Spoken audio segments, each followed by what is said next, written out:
And third, we built for the very first time this coalition of the willing. And let me tell you, my contribution to the coalition of the willing is not, absolutely not, contingent to the US support or any US backstop. But what you have to see is that this coalition of the willing we launched in February last year as a reaction to this famous moment in the Oval Office with President Zelensky was a clear signal we are ready to take our fair part of this burden, and we want to decide for ourselves. And this coalition of the willing, we launched it with the UK. All the Europeans are contributors, but we have Canada with us.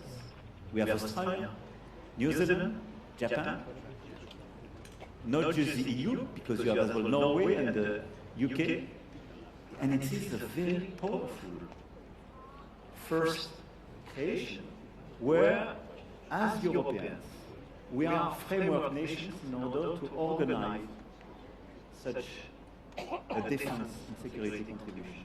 The US is welcome. It's super important if they provide the monitoring on the front line. It's very highly appreciated if they provide the backstop.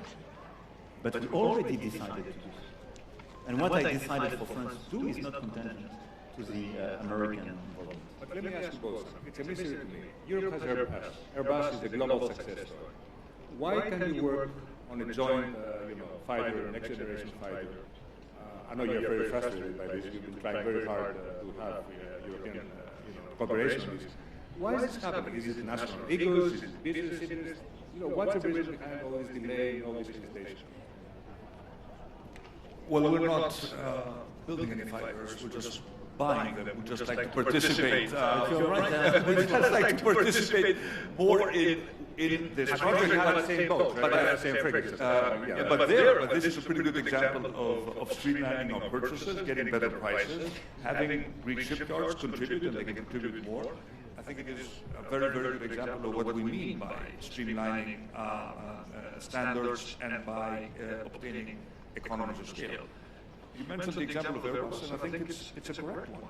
The problem is that our merger rules were simply looking at the single market. So we tried to prevent companies from becoming too big to take an advantage vis-à-vis other European players. This logic is completely outdated these days, in certain sectors at least. You remember there was a famous trade merger that never happened because the European Commission at the time felt that it was a threat to the single market. But now we're competing with powerhouses. China, which is, as the President said, heavily subsidizing a series of sectors, and is expanding in high-end manufacturing. And we should be perfectly lucid that the combination of AI and robotics at the scale which is happening in China is a colossal threat to our entire manufacturing sector, not just the sectors where the Chinese are competing. Now, so we need to be aware of that. So change the merger rules and be more generous with European champions. For example, I mean, we are a medium-sized country. When Euronext came and wanted to buy our stock market, the opinion of the government was positive, because we understand that we need to be part of bigger companies in order to achieve scale. And when it comes to the next generation fighter, I really do hope that you will find a way to sort it out with the Germans, because it seems inconceivable to me, because we want to be part of this project, that we will be faced with a choice of choosing between two sixth-generation fighters. We don't have the luxury in Europe to do that. So I have full confidence in Emmanuel and Friedrich, because they know they take this very seriously. There are companies, of course, there's Airbus, there's Dassault, not always very easy to deal with, but I really think we need to twist their arm. We have to have one sixth-generation fighter. Can you deliver on this front? We have to deliver. And I think there is no... I mean, this is to be consistent with what we've said from the very beginning of this discussion. If you look at the global competition and the global order, what we need as Europeans is common standards, much more simplification. As long as we have 6 times, 7 times, 8 times more standards than the US, when you speak about missiles, fighter jets and so on, there is no chance to be competitive in this world. So it goes through mergers, it goes through common projects, it goes through best athlete approach. We have several ways to do so. But we have to go beyond both the national interest and the company's interest, because this is a strategic issue. And for me, defense and security is a very good example of what we've discussed from the very beginning, how to have this strategic autonomy. To have strategic autonomy is to buy European and to produce as Europeans. And this is why, this is by the way what we are doing as well on submarines together. You decided to buy French submarines, and the Kimon is a great source of common pride. We go tomorrow to this frigate together. But progressively, you will have more production on the Greek side. And this is as well a cooperation, because it should be progressively a European production. And this is the way, as Europeans, to deal with this issue. A lot of countries didn't have a strong European industry. We cannot just ask them, stop buying Korean or Americans. We say, you should buy European, because this is the only way to be more independent. And the day we are disaligned with the Americans, for instance, you will make sure that you can still have your products, your arms, your munitions, your weapons. But you have to give them the fair share and to create as well industrial opportunities and upside. And this is exactly what we are doing. And this is the main revolution, which is clearly on track at the European scale, because we underestimate the fact that after the Second World War, defense and security was not an issue for the Europeans, or it was a forbidden topic for the Europeans. It was a national issue, and we were not supposed to cooperate at the scale of the European Union. And the big father was the US, and a big furnisher for a lot of countries. And what is changing progressively is the fact that we decide to have this common solidarity with common problems. So yes, we have to deliver. Yeah, and if I may add, there's also a deep political dimension to this. I think President Trump, in his own way, was right back in 2017 when he said that Europe is not doing enough when it comes to defense. Greece is probably an exception in terms of our spending as a percentage of GDP for our own national reasons, but the truth is that we are spending much more now. But there is an additional dimension that goes beyond the industrial cooperation, and this has to do with our commitment to support European allies in case of a possible threat. What we did in Cyprus was a game changer, because essentially we responded to a request by a member state which was attacked, and essentially we put into we operationalized Article 42, paragraph 7 of the treaties, which is an article no one spoke about until a few years ago. We have a mutual assistance clause in our treaties, and this is our European responsibility. We never spoke about it because we thought that NATO would always do the job. And of course, NATO is there, and Article 5 is a credible deterrent. But what about those countries that are not members of NATO, such as Cyprus? So this is an opportunity to also send a signal that we need to take this article much more seriously. We need to look at the secret lesson, think about what could happen in another case, have exercises in terms of what it would mean if we were again to offer support to a European country under threat. So this is a political statement that we don't just rely on NATO, both of us, NATO members, but we don't just rely on NATO, but there is also a stronger European dimension. And by the way, I think this is also good for NATO. I think rebalancing the relationship with the US inevitably will be the result of a stronger Europe. Otherwise, the relationship is going to be lopsided, and we will be eventually pushed around without being able to assert and defend our own positions. We're down to the last 20 minutes. I want to ask, with all respect, to keep our conversation a bit brief so we can cover a lot of things. You called NATO brain dead a long time ago. It was probably the right prophecy. I think NATO is now in the intensive care. You think it's going to survive? I mean, this morning we were dependent on this thing about kicking Spain out of NATO.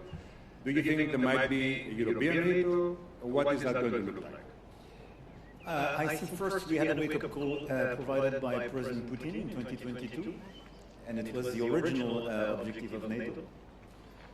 But it's clear that NATO is under pressure. First, because it's clear that the Europeans had to take their fair share of the burden, what he had just mentioned, and I agree with him, so everybody is spending more.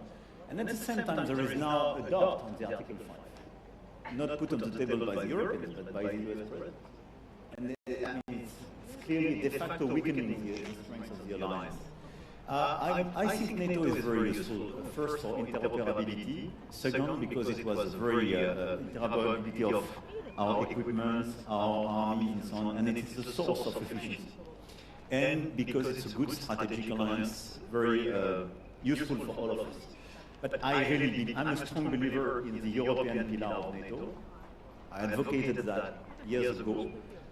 As your Prime Minister mentioned, we together pushed forward this agenda of strategic autonomy. And this is where we are. So my view is that we have to strengthen this European pillar. We should not be the one to weaken NATO. We have to preserve NATO and its interoperability, but the Europeans have to be much stronger and work together and launch together common operations. And what we are ready to do in the Baltic Sea, in the Arctic region, vis-à-vis Russia on some security issues, on Ukraine with the coalition of the willing, in Eastern Mediterranean Sea with our common operations, on Hormuz Strait.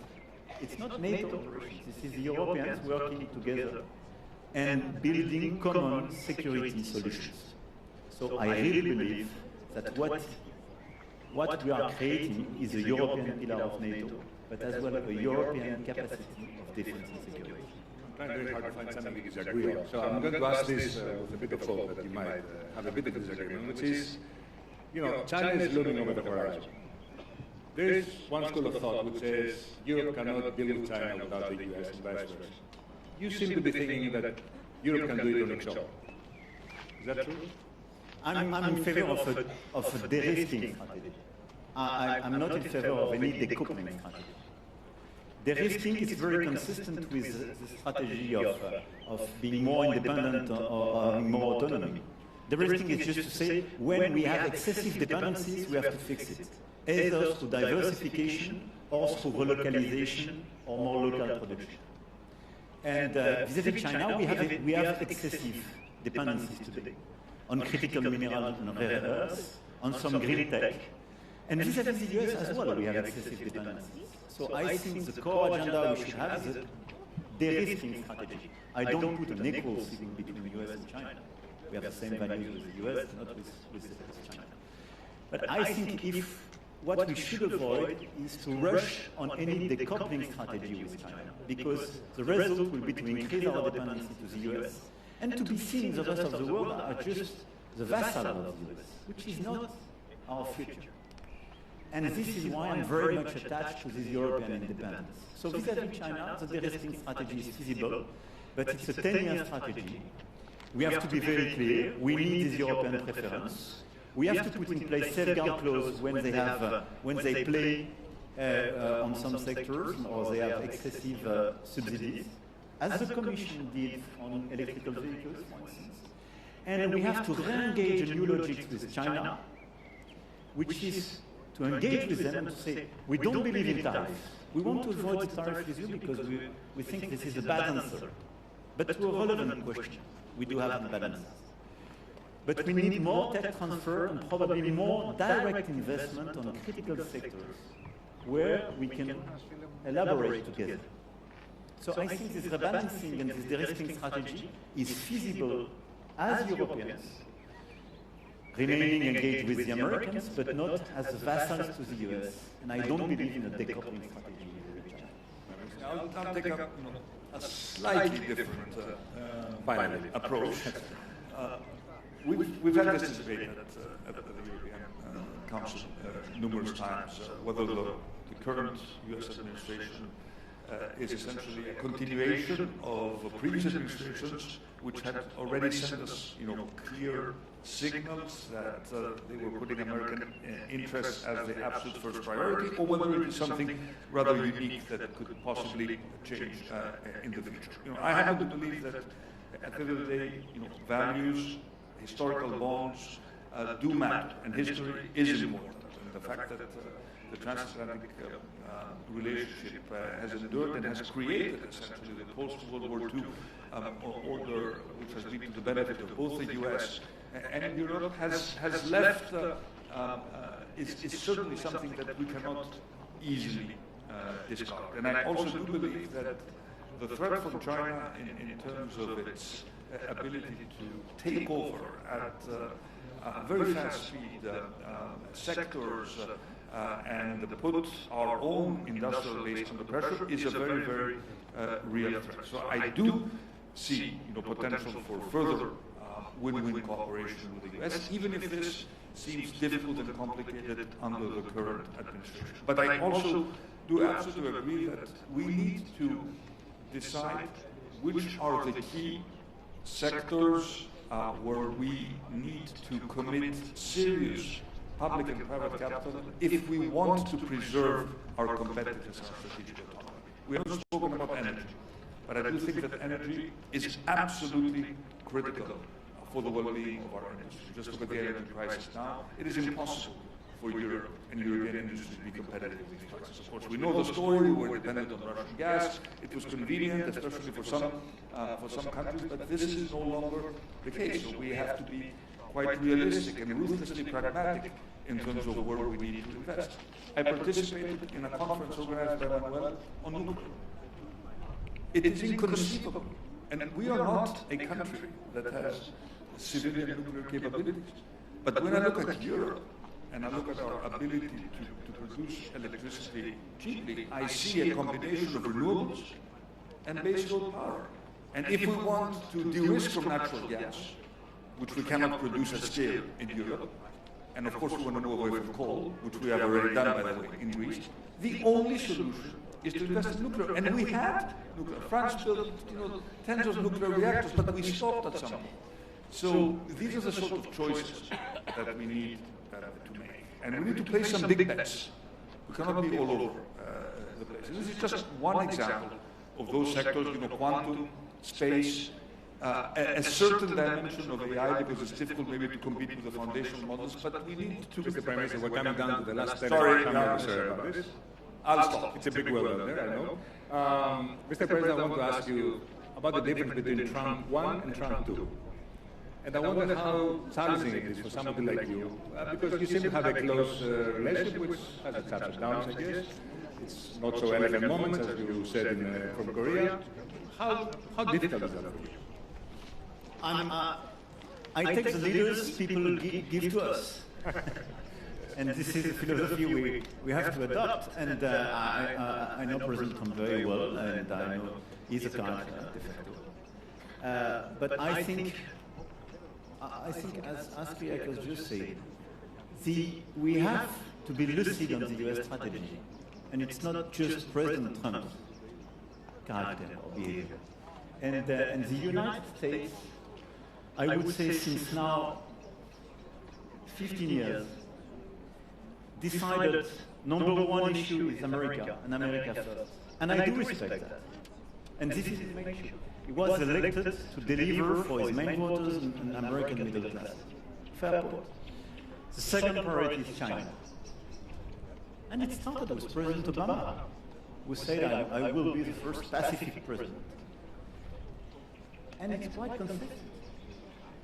And look at what happened during the former administration on Afghanistan or Inflation Reduction Act. I mean, it was not a pro-European approach. And this is not... Sometimes President Trump is more explicit about Europeans and could be more aggressive verbally. But their strategy is just don't put the European interest at the center of their agenda. Okay, matter of fact. The point, I think we have to be, we are not here as leaders to make comments on tweets or behaviors. We are here to act and decide. And the unique strategy which makes sense for us, our countries and our continent, is just to act, to accelerate, clearly to have more scale and speed, as I mentioned, in order to increase our independence. This is my obsession. So you think if a more predictable, let's put it that way, U.S. president is elected next time around, it's not going to be back to business as usual? No, I don't think so. I think this is an historical trend. And I completely agree, by the way, with what Kyriakos said, and the fact that we can engage with the US on some issues and it still makes a lot of sense because of the common values and historical bonds. For instance, I do hope we'll find a solution in the framework of our G7 on rare earths and critical minerals, because we have the same interest to de-risk ourselves from the Chinese over capacities and the fact that they have almost a monopoly on some rare earths. But I really believe that this US approach will last. And the main difference is probably during the first mandate, a lot of European countries were just looking at the Trump administration saying, okay, it will finish. So let's not change. We will resist. Now, a lot of colleagues are more lucid because after so many years, we say, okay, we have to react. We have to act as Europeans, to be more united, to defend ourselves, our own interests. And for me, this is the right direction. Yes, I do agree, and I think we need to also be aware that the world is not just Europe, the US, and China. Look at the opportunities we have in terms of establishing a partnership with India. Look at the role we can play. Emmanuel alluded to this in his introductory comments. In the Gulf, where we are seen now as credible partners at a time when these countries cannot trust the U.S. in the same way that they did maybe 2 months ago. Potential to team up with countries such as Canada, Australia, the democracies of Southeast Asia. So there is a story there which does not leave us alone. It's just Europe, the U.S., and China, but it forge these sorts of partnerships which are based on principles and interests. It's based on free trade, on rule of law, on freedom of navigation, what a critical topic now, and so important for us as a leading maritime nation. So I think we have the opportunity to also look beyond what is happening within Europe and to establish new strong alliances, which will create a de facto more multipolar world with different poles of different strength. But this is an important dimension that we need to work on. Let me ask a quick question because we only have 4 minutes, and then I want to conclude with 2 general questions. I'll try to end on an optimistic note, the way you started. So, I know you both love history. I was reading the diaries of our former Prime Minister, now deceased, Konstantinos Karamanlis, and he said that in September 1975, he was having a meeting with his Kyrgyzstan in the Aegean on a boat, and he turned to him and said, you know, we have a very indigenous neighbor here in the Eastern Mediterranean. And he asked him very bluntly, what will France do if Greek sovereignty is challenged in the Aegean? So let me ask you the same question. We will be here. And I think when you look at what we did in 2021 during summertime, and what we did together with Cyprus a few weeks ago, and for me this is the definition of friendship, the famous alliance, referred to France-Greece alliance. This is it. The alliance and the friendship is a very simple thing. When you go to bed, you don't ask yourself, what will you do tomorrow? You know it. If your sovereignty is at risk, do what you have to do for you. We will be here. Let me ask you now, you said something that leaders need to be practical, no more moral posturing, as you say very often in your speeches. So I want to ask both of you, if there was one thing you're going to change, institutional, in the economy or defense in Europe, within the next 5 years, something, a real deliverable, what would that be? Let me ask you. I would, again, focus, and it may seem trivial and mundane to come back to topics that we have discussed, the answers are all in the drug report. One thing, just one. One thing, energy. Making sure that we have a true energy union with low prices for energy across the union, invest in grids, invest in renewables, invest in nuclear, and make sure that we have competitive energy for us. Mr. President? As I will deliver this part, I can take the second one. Because he's right, it's a constant. I will take AI and quantum. Now, sometimes we imagine you being in the council having discussions, especially informal discussions. We're thinking that it might look like group therapy in these very challenging times. So if this is a group therapy, we need to end it in a very optimistic way. I want you to give us one reason we have to be optimistic today about the future of Europe. Look at us. Okay. But honestly speaking, look at what we achieved during the past decade. It never happened in our history, and we have the chance to be here. But we were the continent whose expertise was civil war. I mean, during centuries, we always had civil wars. And the initial project was a peace and prosperity project. We delivered the project. No more civil wars in Europe. We should not underestimate this. It's a unique creation. It's much more complicated. It seems to be super slow and complicated to a lot of people. But because this is a creation where 27 countries today work together without any hegemony, but we preserve peace on our continent. It never happened before. After that, we decided to make a common market, and we delivered. Now, we have to deliver geopolitical existence, I would say. And this is why we have to become a power, not just a peace place and a single market, but a geopolitical power. This is exactly what is at stake. But we delivered the first chapter. I mean, we wrote the first chapters. There is no reason we will be unable to write a new one. So yes, just be lucid on what we delivered all together. This continent is absolutely incredible in terms of civilization, in terms of strength, and our capacity to deal with our own complexity is incredible. We can be a real power without using our way of life and the welfare state and ourselves. I say that with a lot of respect and friendship. In your country, you dealt with that. With a lot of courage 15 years ago. So it's clear that we will have to pass reforms. It will be very painful, and we will have to deal with other reforms in the future. But the magnitude of the reforms in what we have to do in order to deliver this is challenge for us, being democracies, is to convince our fellow citizens that this is the common interest. So my source of optimism is the journey we have all together and the capacity we have. Thank you, Mr. Prime Minister.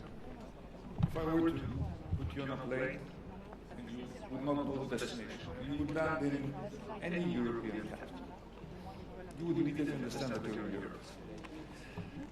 And there's something about our way of life that makes us attractive. Why do people want to come to? Of course, there are issues of ensuring that our way of life is sustainable. We have a generous social model, we have free healthcare, we have less inequality, still have more than we should, less inequality than the US or even possibly China. So we like what we have. We're happy in Europe. It's just a question of, with the European way of life. It's just a question of making sure that this European way of life is sustainable. I've been at the Council. I've been there for 9 years, I've been there for 7 years. We've taken massive decisions. COVID, next generation, Ukraine.